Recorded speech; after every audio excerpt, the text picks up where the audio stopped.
चलो देखो, 2 चैप्टर आपने फिनिश कर लिया, कंप्लीट हो गया था ना दूसरा। आज हम लोगों को तीसरा चैप्टर पढ़ना है, किताब डॉक्टर हर्षरूप शर्मा की। ठीक, अब देखिए तीसरा चैप्टर जो है ये मोस्ट इम्पोर्टेंट चैप्टर है। क्यों ये मोस्ट इम्पोर्टेंट है? क्योंकि परीक्षा के, आप किसी भी कम्पिटिटिव एग्ज़ाम की परीक्षा देंगे, अगर वहाँ त्रिकोणमिति आता है तो यहाँ से बाहर नहीं मिलता। एक वैल्यू है जो आपके यहाँ नहीं दिया है, मैक्सिमम और मिनिमम, उच्चिष्ट और निम्निष्ट, बाकी और सब के सब प्रश्न यहीं से फंसेंगे। ठीक, ध्यान से सुन लो। हम पहले ही आपके यहाँ दिया है कोण को मापने की पद्धति, उसमें दिया है कोण को मापने की पद्धति। तो देखो हम लिखना चालू कर रहे हैं, पहले हम यही सीखते हैं, कोण को मापने की पद्धति। नहीं दिख रहा है? नीचे लिखे थोड़ा सा, यहाँ कोण को मापने की पद्धति।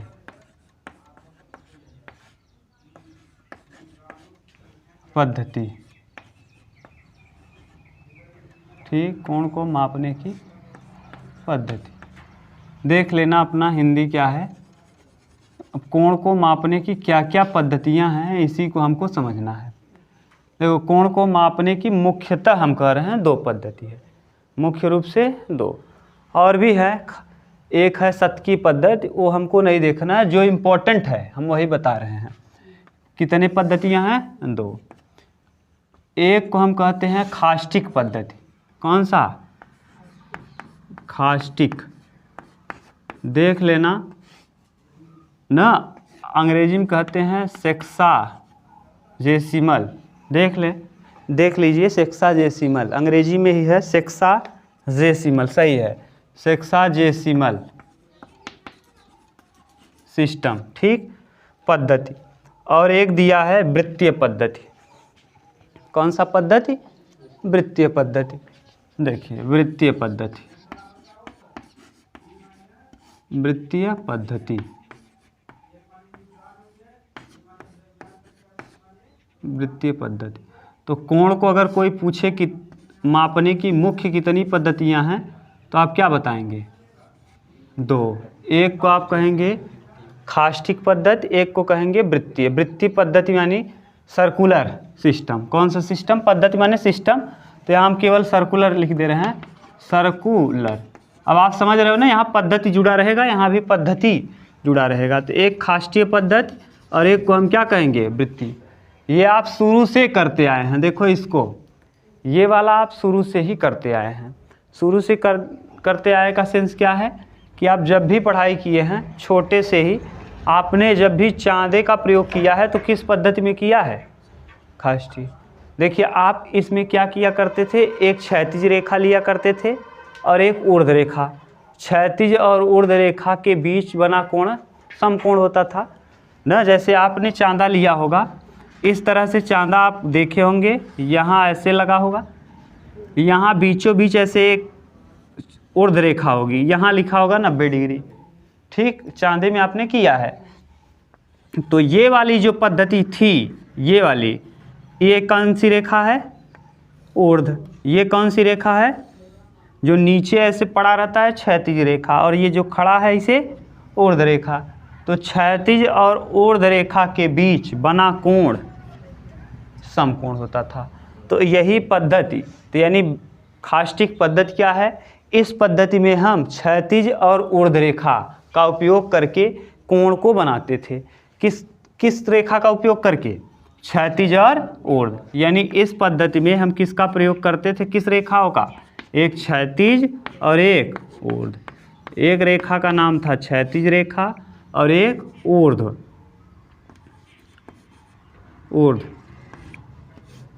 ठीक, क्षैतिज और ऊर्ध्व।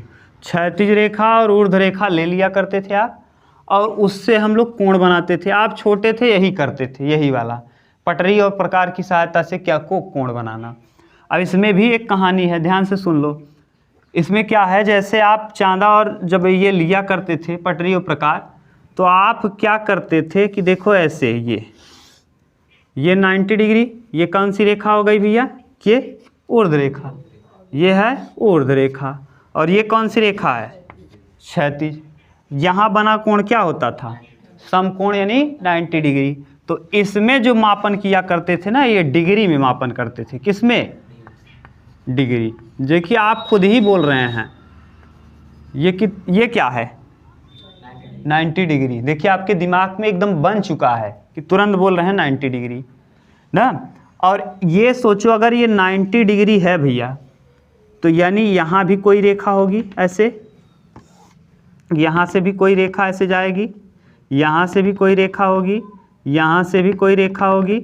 अगर हम इन रेखाओं को खींचें और आपसे कोण पूछें तो अभी डायरेक्ट आप कोण नहीं बता पाओगे, लेकिन इतना ज़रूर बता दोगे कि यहाँ से कुछ न कुछ क्या बन रहा है, कोण बन रहा है। अब आप ये एक चीज़ ये ध्यान से समझो कि हम कैसे चल रहे हैं। ये कितने डिग्री, मान लो ये 30 डिग्री का है, ये मान लो 45 डिग्री का है, ये मान लो 60 डिग्री का है। तो बताओ आप घड़ी के दिशा में चल रहे हो कि घड़ी के विपरीत? ये देखो रेखा कैसे चल रही है, घड़ी की दिशा में, घड़ी के विपरीत। घड़ी देखो, ये घड़ी है, घड़ी के दिशा में ऐसे चल रहा है। देखो कैसे जा रहा है कोण, बताओ घड़ी कैसे चलती है, ऐसे। तो यानी घड़ी के विपरीत चल रहा है कि घड़ी के दिशा में चल रहा है, घड़ी के विपरीत। और घड़ी के विपरीत बना कोण धनात्मक होता है। एंटी क्लॉकवाइज बना कोण धनात्मक। छोटी छोटी चीज़ें हैं जो आपको समझना है। यानी ये क्या है, खास्टिक पद्धति में हम क्षैतिज और ऊर्ध्व रेखा को लेकर के कोण बनाते हैं, और क्षैतिज और ऊर्ध्व रेखा में बना कोण क्या होता है, समकोण होता है। क्या होता है, समकोण, यानी 90 डिग्री। और यहाँ से 90 डिग्री जो है, अगर हम इसको छोटे छोटे टुकड़ों में बांट लें तो इसमें कितने डिग्री, यहाँ से यहाँ तक 90 डिग्री है। अगर एक हम खींचें तो 1 डिग्री, फिर 2 डिग्री, फिर 3, यानी यहाँ से लेके यहाँ तक कितना बार आप गए होंगे, 90 बार। 90 डिग्री का कोण तय किया होगा तब यहाँ पहुँचे होंगे।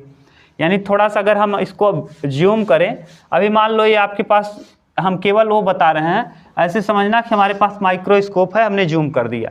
ये मान लो 1 डिग्री का है, अब ये 15 डिग्री करीब है। अब यहाँ तो 1 डिग्री बना पाना संभव नहीं, मान लो 1 डिग्री है, तो 1-1 डिग्री करके 1 डिग्री, 2 डिग्री, 3 डिग्री, यहाँ तक जाने में कितनी बार आपने खींचा होगा, 90 बार।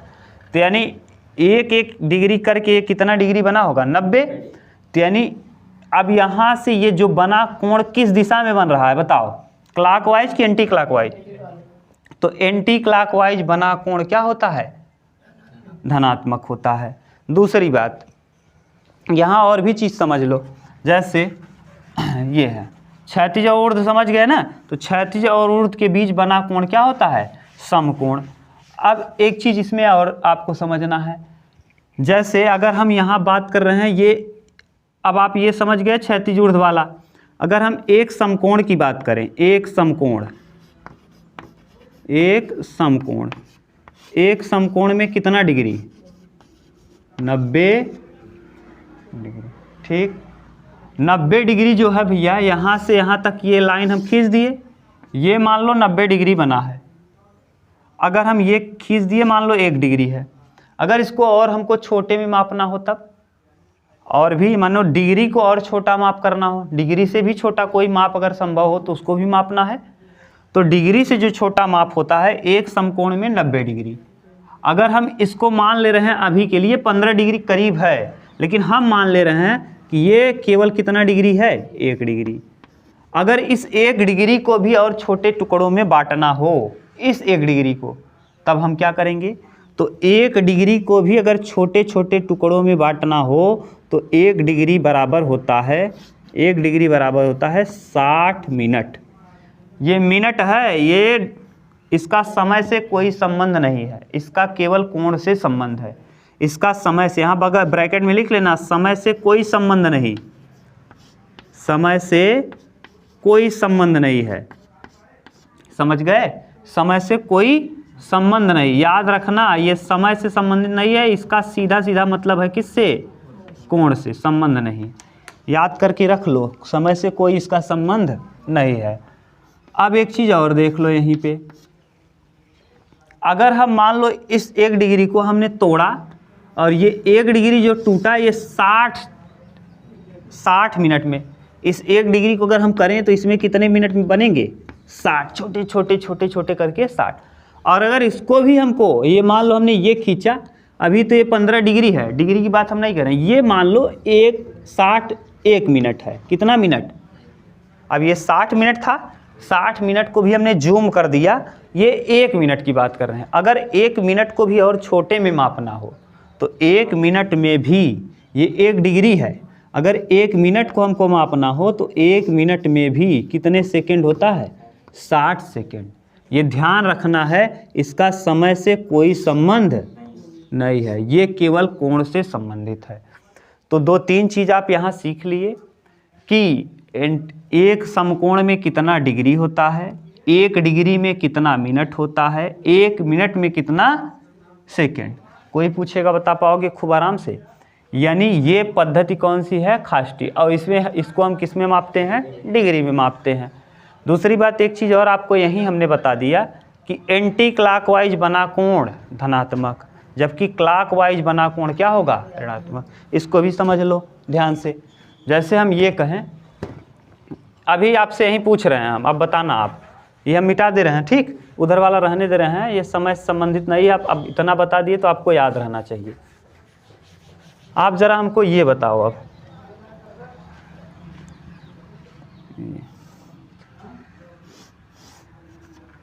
ठीक,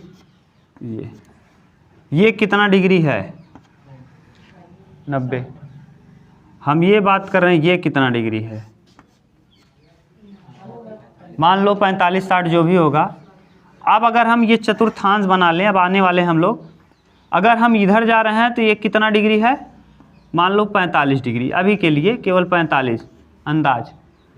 अगर हम यहाँ आ जाएं, यहाँ ये, तो ये तो 90 आए, आप कितना इधर 90 और ये 45, 90 और 45 मिलके कितना 100, 90 10 100 135, तो यानी ये बना कोण 135। लेकिन अगर हम यहाँ खींच ले तब, अब बताओ अभी कैसे चल रहे हो आप, ये क्या चल रहे हो, क्लॉकवाइज कि एंटी क्लॉकवाइज। अब यहाँ बताओ कैसे चलना चालू कर दिए। अब देखो ये कहाँ चल दिए, क्लॉकवाइज। क्लॉकवाइज बना कोण ऋणात्मक होता। अगर मान लो ये अगर 45 की बात कर रहे हो तो ये कितना होगा, -45। अगर -45 नहीं कहना चाहते तो पूरा कितना डिग्री का कोण होता है, पूरा 360। तो यानी इस 45 को हटा दें, अगर हम धनात्मक की बात करना चाहें नितिन, तो ये देखो यहाँ से ऐसे आओगे, यहाँ आके रुकोगे, तो ये देखो 90 होगा, ये 90 180 और फिर 90 270 और ये 45 270 प्लस 45 300। तो ये बना कोण, यहाँ बना कोण कितना होगा, अगर ऋणात्मक कोण दे दे और आपसे पूछ ले धनात्मक कोण, तो 360 में से ऋणात्मक कोण क्या कर दो, हटा दो, तो एंटी क्लॉकवाइज पता चल जाएगा। क्लियर। तो 315, अच्छा हो गया जो भी है 315, ठीक, बोलो समझ गए। अगर हम अब आपसे पूछ रहे हैं थोड़ा छोटा मोटा चीज़ जो अभी यहाँ ज़रूरत है हम पूछ ले रहे हैं आपसे, आप हमको बताओ 125 डिग्री का कोण किस चतुर्थांश में बनेगा। अब चतुर्थांश नहीं समझ में आ रहा होगा तो पहले चतुर्थांश ही हम आपको बता दें, यहाँ से हम एकदम क्लियर कर लें, जो भी है पूरा टॉपिक क्लियर कर लें। जैसे हम बात करें, पहले चतुर्थांश की बात ही कर दे रहे हैं यहाँ, थोड़ा थोड़ा आप जानते रहो, ये जानते भी हैं आप। ये कितना डिग्री है, 90, ये 0, ये 90, 90 के बाद यहाँ 180, आपके चांदे में यहाँ 180 होता था, यहाँ लिखा कोण कितना होगा 270 और ये 360, ठीक। देखो 0 9 90 दूना 180, 90 3 270, 90 चौका 360, 9 चौक 36। अरे 0 9 याद करो तो 9 का पहाड़ा, 9 दूना 18, 9 तरीक 9 चौके 36। हम पूछ रहे हैं आपसे, हमको बताओ 215 डिग्री कहाँ बनेगा, 215 डिग्री। हाँ 200, तो पहले आप यहाँ आए कितना, ये कितना आ गए 90, ये 180, 180 में भी कितना जोड़े कि 215 हो जाए 35, तो यानी कुल मिला के 35 कुछ ऐसा होगा, ये 35 डिग्री और हो जाएगा, तो यानी यहाँ आ गए आप।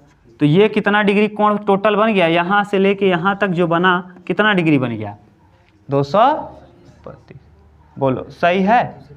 खूब आराम से कर पाओगे कि नहीं? 180 ये बना, यहाँ तक 180 बन गया, और ये 35, 215 बन गया कि नहीं? 215, तो ये 215 डिग्री आराम से बन गया। कैसे? 180 ये और 35 ये, 180 में 35 जोड़ोगे तो 215। बता पाओगे? हम पूछ रहे हैं आपसे 780 डिग्री बताओ।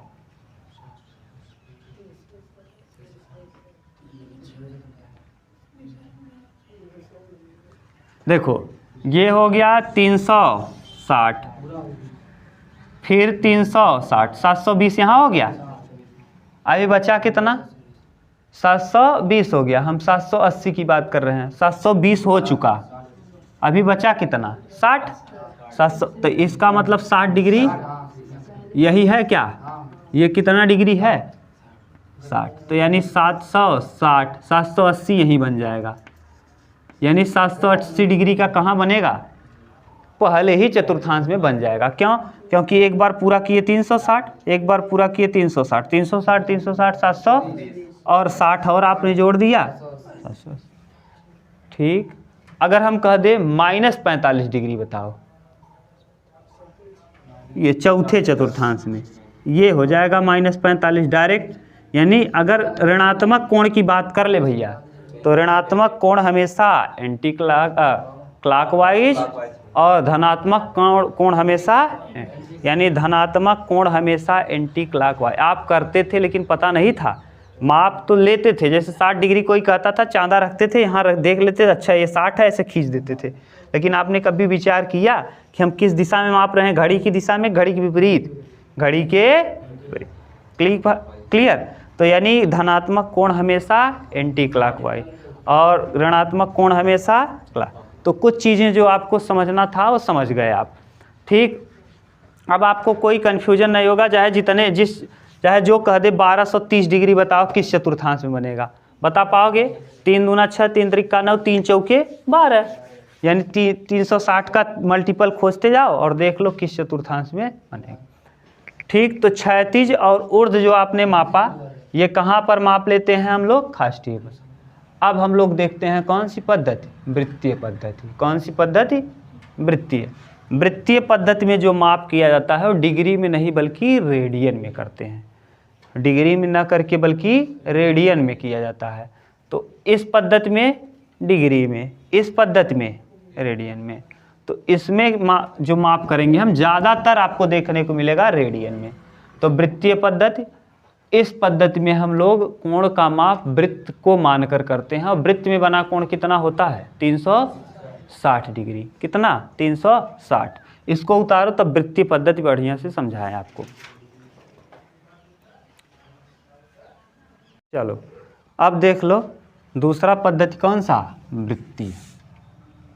पहला आपने देख लिया, पूरा अच्छे से क्लियर है ना कि फिर से लिख दें? चलो, कोण को मापने की पद्धति। कोण को दिख रहा है ना कशिश? मापने की पद्धति।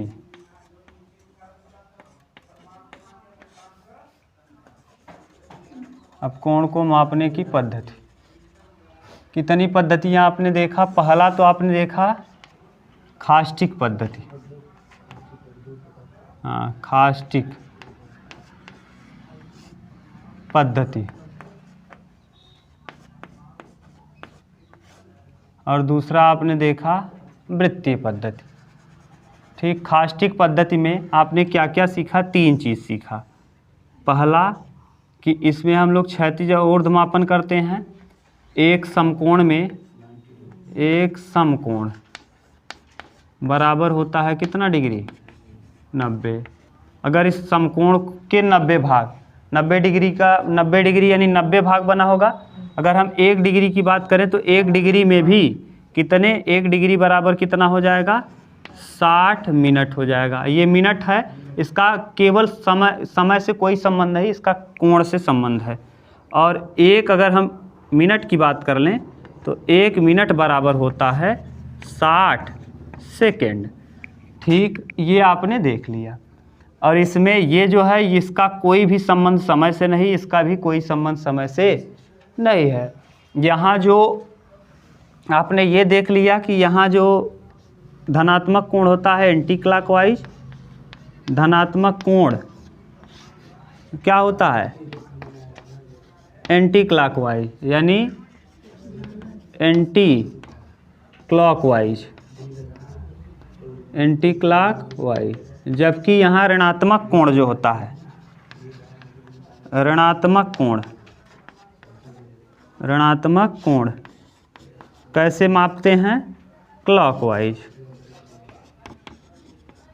ठीक, बता पाओगे? ये आपने देख लिया पहले में। अब हमको देखना है कौन सी पद्धति, वृत्तीय पद्धति, यानी वृत्तीय पद्धति, इसको कहते हैं सर्कुलर सिस्टम। कौन सा? Circular system. ठीक, तो सर्कुलर सिस्टम, अब सर्कुलर सिस्टम में देखो क्या होगा, वृत्तीय पद्धति में हम वृत्त का सहारा लेंगे। ये मान लो कोई वृत्त है, इसमें आपको पता है कि वृत्त में बना कोण कितना होता है,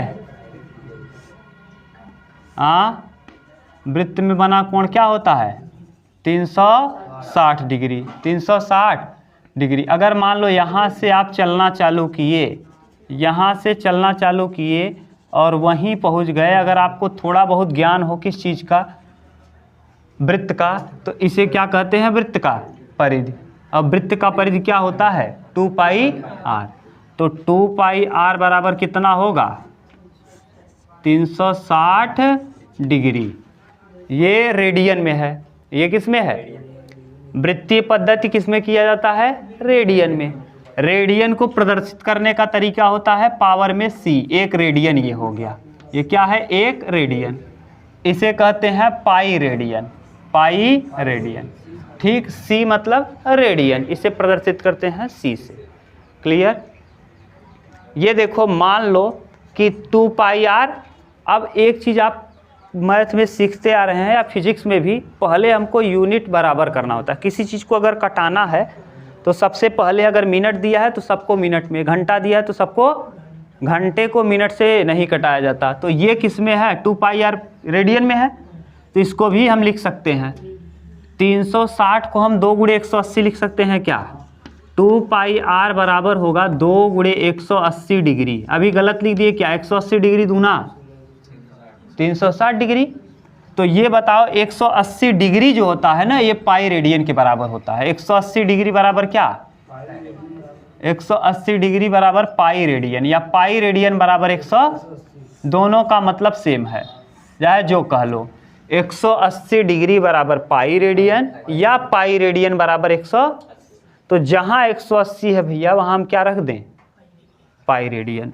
तो 2 pi r is equal to 2 into pi, 2 into pi. अगर हम 1 रेडियन की बात करें, यहाँ हम 1 कर लें, हाँ इसमें क्या कर दिए 2 पाई r से भाग दे दिए। 2 पाई r से हमने क्या कर दिया, जब 2 पाई r से भाग दोगे या 2 पाई r को उधर बटे में भेज दो, तो 2 पाई r बराबर 2 पाई बटे 2 पाई r।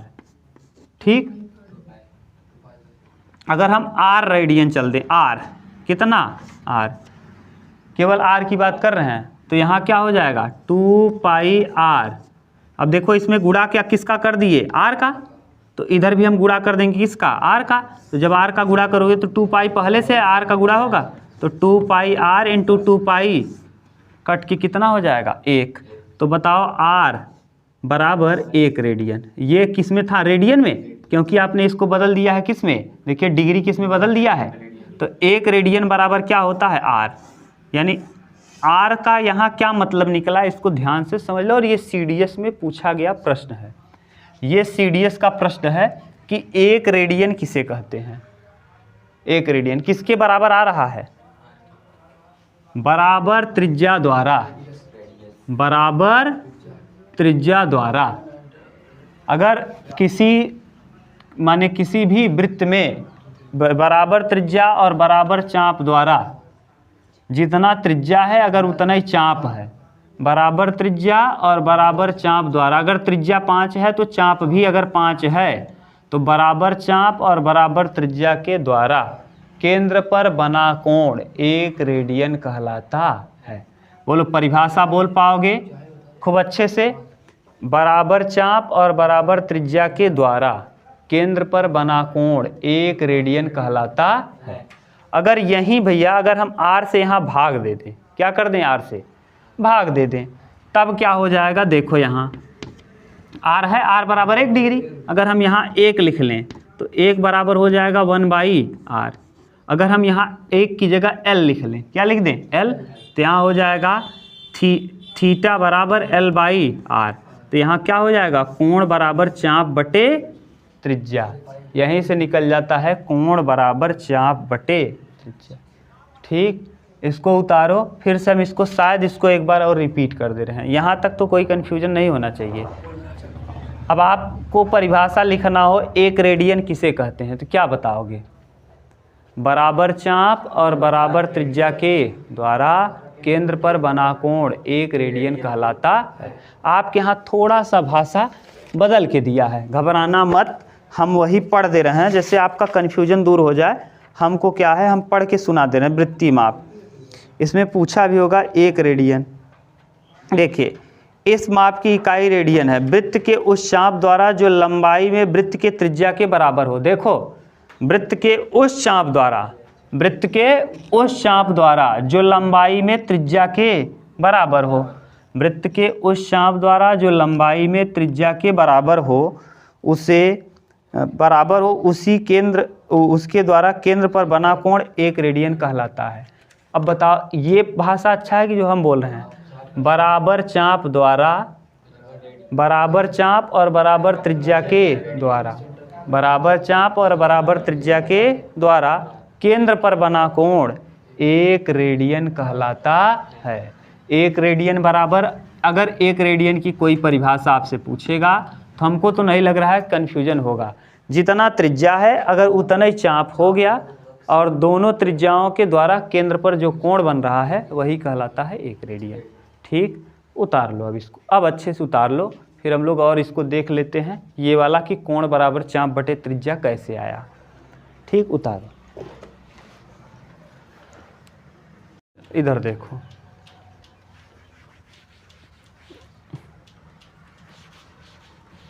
अब आप यहाँ देखो 1 रेडियन आप कैसे लिखे हो कि 1 रेडियन का मतलब ये है, ये मान लो कोई वृत्त है। ठीक, अब यहाँ से यहाँ, यहाँ से यहाँ, आप मान लो ये सेंटर है वृत्त का। 1 रेडियन मतलब ये है कि अगर उतना ही त्रिज्या है और उतना ही चाप हो गया, यल भी, यल किसके बराबर हो गया, आर के बराबर, तो 1 रेडियन क्या होगा, बराबर चाप और बराबर त्रिज्या के द्वारा बना कोण 1 रेडियन। अगर मान लो भैया 1 रेडियन यहाँ न हो करके थीटा हो, तब यहाँ पता न हो थीटा, हमको मान लो थोड़ा बड़ा हो और ये यल अलग हो और आर अलग हो, तो यल अलग हो और आर क्या हो, अलग अलग हो, तो थीटा बराबर, तब थीटा बराबर क्या हो जाएगा, एल बटे आर। थीटा बराबर एल बटे आर। कैसे, यल भी क्या था, एल भी आर था इसके पहले वाले में, यानी 1 रेडियन देखो क्या था, 1 रेडियन मतलब क्या था, हाँ आर ही आ गया था, क्योंकि आर रेडियस भी था और आर उसका चाप भी था। अब इस जगह में देखो इसका चाप भी अलग है और इसकी त्रिज्या भी अलग है, तो कोण बराबर, अगर यहाँ का कोण सेंटर का हमको कोण निकालना हो तो कोण बराबर होगा चाप, एल माने चाप और बटे त्रिज्या, तो कोण बराबर चाप बटे क्या होता है, त्रिज्या। तो अगर हम यहाँ थीटा न, यहाँ आर न लेकर के बल्कि थीटा ले लें तो थीटा बराबर हो जाएगा L by R, L by R ना। अब यहाँ से देखो कैसे हमने घुमाया है, एक बार फिर हम यहाँ प्रूफ कर दें तो ज़्यादा क्लियर हो जाओगे आप। बस इतने के बाद हम लोग ख़त्म कर लेंगे। देखो क्या है, अभी आपने देखा जब वृत्त में हम पूरा घूमते हैं, पूरा डिग्री, तो कितना घूमते हैं, 2 पाई आर का मान क्या हो जाता है, 360 डिग्री। अगर हम 1 रेडियन की बात कर, 1 कर लें यहाँ, तो 1 का मतलब हो जाएगा ये 360 डिग्री है, तो डिग्री को हम 2 पाई भी लिख सकते हैं, क्या 2 पाई अभी बताए थे। अब 2 पाई तो 2 पाई आर यानी 2 पाई बटे 2 पाई आर ना, 2 पाई से 2 पाई कैंसिल। अगर हम एल चलें, अगर हम चाप कितना चल दें, एल, यहाँ 1 न चल के बल्कि कितना चलें, एल, अभी 1 चाप चले हो, हम एल चल रहे हैं, तो एल अगर यहाँ एल का गुणा कर दिए इधर 1 में l का गुणा करोगे तो l आएगा, इधर भी l का करना पड़ेगा, तो क्या हो जाएगा नीचे l आ जाएगा। यहाँ भी अरे भैया यहाँ पूरा कट गया है तो क्या बचा है, 1/r बचा है। अब यहाँ l का गुणा जैसे ही करोगे तो क्या हो जाएगा l/r, तो थीटा बराबर क्या हो जाएगा l/r। तो कोण बराबर चाप बटे, यहीं से प्रूफ हो जाता है कोण बराबर चाप बटे त्रिज्या। लेकिन ये याद रखना कि किस में है भैया, रेडियन में। जब हम लोग हल करेंगे और डिग्री में दिया रहेगा तो सबसे पहला काम हमारा क्या होगा, उसको रेडियन में बदलना। कल हम लोग यही सीखेंगे, डिग्री को रेडियन में तथा रेडियन को डिग्री में बदलना। क्लियर, बस आज इतना ही, ज़्यादा लंबा हो जाएगा तो फिर दिक्कत होगी। ठीक, उतार लो, और कहीं दिक्कत हो तो आप लोग कमेंट में कमेंट करिएगा। जिसको दिक्कत हो, जो मान लो देख रहा है, अगर आपको प्रॉब्लम है तो क्या करिए, आप कमेंट में कमेंट करिए। Thank you.